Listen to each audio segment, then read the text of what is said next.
বিসমিল্লাহির রহমানির রহিম। Hello everyone, আসসালামু আলাইকুম।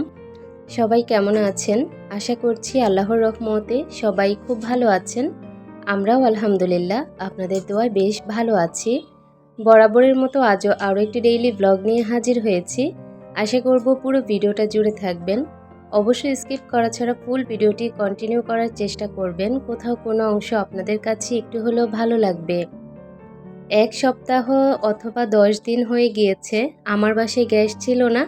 আলহামদুলিল্লাহ আজকে সন্ধ্যায় গ্যাসের দেখা পেয়ে আমি ঝটপট চলে এসেছি ১ কাপ চা তৈরি করার জন্য। ১ কাপ চা বললে ভুল হবে, সন্ধ্যায় সবার জন্যই এখন আমি রং চা তৈরি করে নিচ্ছি।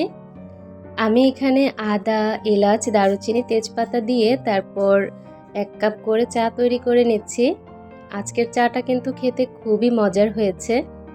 আমাদের এলাকায় অনেক পরিমাণে গ্যাসের প্রবলেম, যার কারণে সবাই ইলেকট্রিক চুলা অথবা সিলিন্ডার গ্যাস অথবা লাকড়ি চুলাতেই ভরসা, এছাড়া আর কিছুই করার নেই। আমি আজকে প্রায় ১ সপ্তাহ ১০ দিন যাবৎ ইলেকট্রিক চুলাতেই সব কাজকর্ম করছিলাম রান্নাবান্নার। তবে আজকে যখন গ্যাসের দেখা পেয়েছি কী যে ভালো লাগছে। জানি না এটা কতদিন পর্যন্ত থাকবে। দেখা যায় একদিন রাতে আসলে পরের দিন সকালে আর গ্যাস পাই না, এরকমটাই চলছে বেশ অনেকগুলো দিন। চা তৈরি করা হয়ে গিয়েছে, এখন সবার জন্য চা নিয়ে নিচ্ছি। আমার বড় মেয়েটা কিন্তু আস্তে আস্তে বড় হয়ে যাচ্ছে। আগে কিন্তু সে চা খেতে একদমই পছন্দ করতো না, ছোট মানুষ ছিল। তবে এখন দেখি যে ও মাঝে মাঝেই আমাদের সাথে লাল চাটা খেতে খুব পছন্দ করে। আর দুধ চাটা বেশি একটা পছন্দ করে না। একটা সময়ে আমি কিন্তু দুধ চায়ের অনেক পাগল ছিলাম। যখন আমি ডায়েট করা শুরু করি তখন দুধ চা খাওয়া একদমই বন্ধ করে দেই।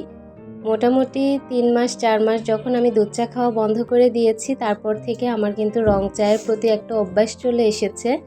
তো এ কারণে এখন আমি চেষ্টা করি রং চা খাওয়ার জন্য। আমি দেখেছি দুধ চা খেলে অনেক সময় খারাপ লাগা কাজ করে, শরীরটা অনেক বেশি অসুস্থতা ফিল হয়।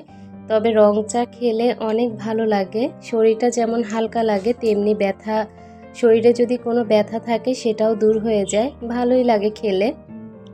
যে কোনো কিছু যদি অভ্যাসে পরিণত করা হয় তাহলে কিন্তু সেটা অনেক বেশি খারাপ হয়ে যায়।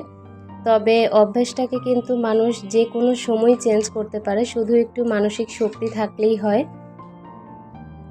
তো আমি চা খাওয়ার পর বাচ্চাদের সাথে কিন্তু বেশ অনেকটা সময় টিভি দেখেছি। ওরা আবার সন্ধ্যায় একটু টিভি দেখে, ওদের সাথে বসে আমি দেখি। তবে আমার যে নেশা তা কখনোই হয় না। টিভি দেখার জন্য আমার কখনোই নেশা ছিল না। আমি নিজে নিজে একটু মোবাইল স্ক্রল করি, সেটাই আমার ভালো লাগে। তবে নাস্তা খাওয়ার সময় ওদের সাথে একটু বসে টিভি দেখলে ওরা পছন্দ করে। আমি আপনাদের সাথে কথা বলতে বলতে চা নাস্তা তৈরি করে সেটা আবার খেয়েও নিয়েছি। এখন সব কিছু ধোয়াপালা করে জায়গা মতো গুছিয়ে রাখবো। প্রতিদিন সন্ধ্যা হলে নাস্তা বানানোর একটা বড় চাপ থাকে। আগে বাচ্চারা ছোট ছিল, দেখা যেত ওদেরকে নুডলস করে দিতাম, আমার শর্টকাটে নাস্তা রেডি হয়ে যেত আর নিজে যা ইচ্ছা তাই খেয়ে নিতাম।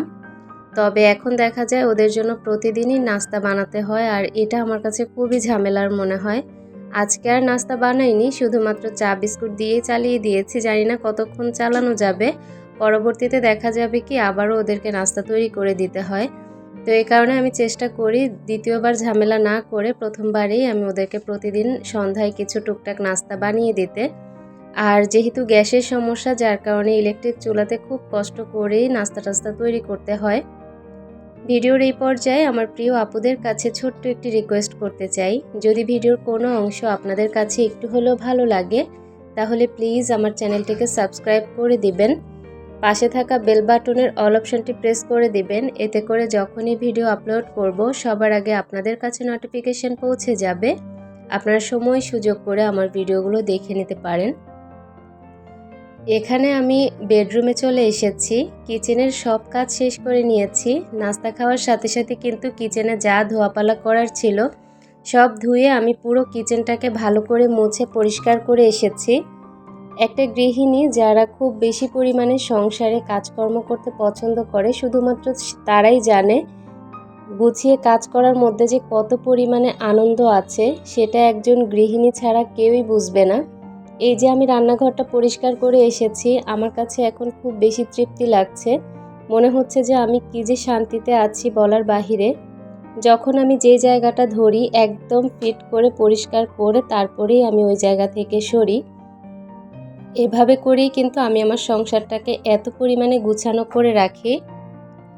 কিচেনটাকে পরিষ্কার করে এসে আমি বেশ কিছুটা সময় নিজেকে সময় দিয়েছি। তারপর মনে হলো যে না, বেডরুমটাকে একটু পরিষ্কার করে নেই, দেখা যাবে বাচ্চারা একটু পর এখানে এসে হামলা দিবে, তখন আর আমি এগুলো পরিষ্কার করতে পারবো না। আর যে কোনো জায়গা যদি অগোছালো থাকে, আমার মেজাজ খিটখিটে হয়ে থাকে, তখন আমি একদম কোনো কিছুই সহ্য করতে পারি না। সন্ধ্যার পর এই টাইমটা আমি একদমই ফ্রি কাটাই, এ কারণে ভাবলাম যে সংসারের টুকটাক কাজ যেহেতু করব, সেটা ভিডিও করে রাখি, আমার প্রিয় আপুদের সাথে শেয়ারও করা হবে। বেডরুমের আনাচে কানাচে সবই কত গুছালো তাই না? একদম টিপটপ ফিটফাট করে পরিষ্কার করে গুছিয়ে নিয়েছি। বেডরুমে মোটামুটি কাজকর্ম শেষ। এখন আমি আমার ডাইনিং টেবিলে চলে এসেছি। আমার ডাইনিং টেবিলটা যতটা গুছানো দেখছেন না, সবসময় আমি চেষ্টা করি এরকম গুছিয়ে রাখার জন্য। কারণ আমার এই ডাইনিং টেবিলটা যেই জায়গায়, আমার মেইন ডোর দিয়ে ঢোকার সামনেই হচ্ছে এই ডাইনিং টেবিলটা। চোখে পড়ে যখনই কেউ বাসায় আসে সবার প্রথমে এই ডাইনিং টেবিলটা, এই কারণে আমি এই টেবিলটাকে একদম টিপটপ করে গুছিয়ে রাখি সব সময়। মাশাআল্লাহ, দেখতে কিন্তু খুবই ভালো লাগে, যেহেতু আমি কয়েকদিন আগে সব কিছু নতুন করে সাজিয়েছি, এ কারণে কিন্তু দেখতে খুবই চকচকে লাগে। আমি কিন্তু নিজের জন্য কখনোই কিছু কিনতে পছন্দ করি না, তবে আমার বাসা সাজানোর জন্য সব কিছু কেনাকাটা করতে খুব পছন্দ করি। যেহেতু রাতের বেলা ভিডিওটা করছি, যার কারণে অনেক বেশি ঘোলাটে আসছে, সবাই ক্ষমা সুন্দর দৃষ্টিতে আমার ভিডিওটা দেখে যাবেন। এখানে আমি 2টা চালের বস্তা রেখে দিয়েছি। আপনাদের ভাইয়া 2টা চালের বস্তা নিয়ে এসেছে। তার কাছে মনে হয় বাসায় যদি চাল থাকে তাহলে পুরো বাসাটা নাকি ভরা ভরা লাগে। আমি জানি না সে কেন এরকমটাই করে। কয়েকদিন আগে 3 বস্তা চাল একসাথে নিয়ে এসেছে। আপনাদের ভাইয়া সবসময় চাল একটু বেশি করে এনে রাখার চেষ্টা করে, তার কাছে নাকি এটা খুবই ভালো লাগে। তো আমার কাছেও মন্দ লাগে না, বাজার সদাই আমি খুব পছন্দ করি, বাজার করে দিলে আমার মনটা খুব শান্ত থাকে। আমি আমার bedroom, dining room, drawing room সব রুমের কাজ শেষ করে এখন আমি কিচেনে গিয়ে ভাত বসিয়ে দিয়েছি রাতের জন্য। তারপর এদিকে এসে আমার বড় মেয়েকে মাথাটা বেঁধে দিচ্ছি। বড় ছোট দুজনকেই মাথাটা আঁচড়িয়ে তারপর আমি আমার অন্যান্য কাজগুলো করব। আমি জানি না এতক্ষণ পর্যন্ত কোন আপুরা আমার পাশে আছেন, তবে আমি রেগুলারিটি মেনটেন না করার কারণে আমার অনেক প্রিয় আপু আমাকে একদমই ভুলে গিয়েছেন। জানি না কবে আবার রেগুলার হতে পারবো, তবে অনেক চেষ্টা করি, কিন্তু সময়ের সাথে ব্যস্ততার সাথে আমি কোনোভাবেই মিলিয়ে উঠতে পারছি না। আমার খুব ইচ্ছে করে আমি আগের মতো রেগুলারিটি মেনটেন করি, তবে এখন আর হয়ে ওঠে না। বাচ্চাদের বড় হওয়া, নিজের ব্যস্ততা সব কিছু মিলিয়ে এখন আর পেরে উঠি না। বাচ্চাদেরকে মাথা বেঁধে দিয়ে তারপর ওদেরকে টিভি দেখতে বসিয়ে দিয়েছি। আর এদিক থেকে ভাতটাও হয়ে গিয়েছে, ভাতটা নামিয়ে এখন ওদেরকে একটু আম ভর্তা তৈরি করে দিচ্ছি। আপনাদের ভাইয়া কাঁচা মিঠা আম এনেছে 5 কিলো, সেটা আমি গুছিয়ে ওদেরকে এখানে 2টা আমের ভর্তা করে দিচ্ছি। আমার বড় মেয়ে ছোট মেয়ে দুজনেই খুব বেশি টক খেতে পছন্দ করে, বিশেষ করে বড় মেয়ে। ওকে যদি একটু টক আমের ভর্তা তৈরি করে দেয়া যায় তাহলে ও খুব বেশি পছন্দ করে।